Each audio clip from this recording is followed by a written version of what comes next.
Lo que está planteando el gobierno y su socio Podemos es el típico truco de magia, que es que nos fijemos en una parte, el mercado mayorista, que es solamente el 30% de la factura, y que nos olvidemos del 70% de la factura, que son impuestos y costes fijos.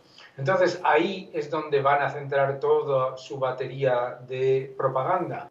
Máximo al precio de la hidráulica y un tope al precio de la nuclear. Y debemos recordar que la nuclear ya tiene un 60% de impuestos, que la hidráulica ya tiene un 20%, 25% de impuestos, y debemos recordar que juntas suman menos de un 9% de la tarifa. Por lo tanto, están centrando toda la atención mediática sobre algo que en el mayor de los casos reduciría la factura en un 1%, mientras se encarece el componente energético más de un 240%. ¿Y qué es lo que ocurre? Lo que están negando y callando es que el factor más importante, además del precio del gas, por el que ha subido el término energético de la factura, es por el precio del CO2, que es un impuesto encubierto por el que el Estado va a recaudar más de 2.300 millones de euros este año. Este impuesto indirecto, se ha dicho en muchas ocasiones por parte de la Comisión Europea que se utilicen esos ingresos fiscales extraordinarios para mitigar la factura. Sin embargo, lo que quieren hacer es destruir todavía más la rentabilidad de las empresas, que son las únicas que invierten y crean empleo, cuando los impuestos suponen en la tarifa más de 4 veces el beneficio operativo de la generación y la comercialización.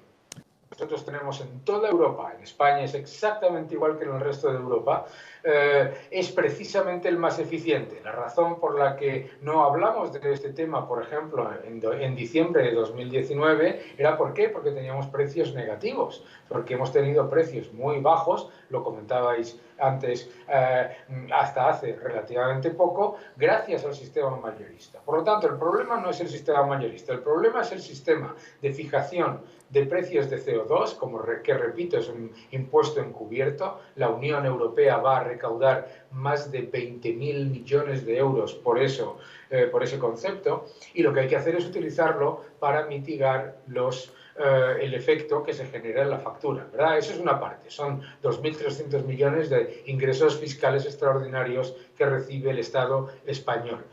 Segundo, ¿qué es lo que hay que hacer? Hay que sacar de la factura todos aquellos componentes no energéticos que están en la otra parte de la que no nos habla el gobierno y no nos habla Podemos, en la del 70% de la factura.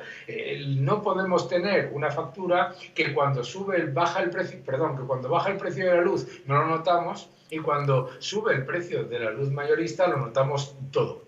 Segundo, hay que ligar la factura regulada, la tarifa regulada que fija el gobierno, ojo, al mercado de futuros. No podemos tener la única factura regulada de toda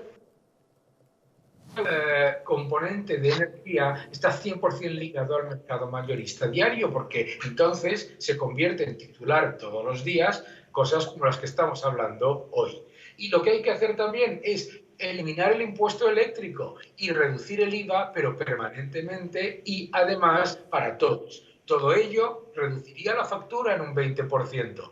Lo que va a proponer Podemos y lo que propone el PSOE no la reduce ni un 2%. Bueno, claramente, si nosotros hundimos una energía de base y que tiene unos costes muy inferiores, como es la nuclear, ¿qué es lo que ocurre? Lo que ocurre es que se dispara el precio. Recordemos que lo que propone Podemos, que es un sistema similar al que se ha propuesto para Francia, es un sistema que está hecho no para reducir los precios, sino para garantizar los beneficios de la eléctrica pública EDF, que ha tenido que ser rescatada 2 veces por el contribuyente. Entonces, ¿qué es lo que pasa? Que hemos decidido políticamente tener un mix energético mucho más volátil, mucho más intermitente. Tenemos prácticamente un 49% de la generación que viene de renovables, está muy bien, pero las renovables son mucho más volátiles y mucho más intermitentes.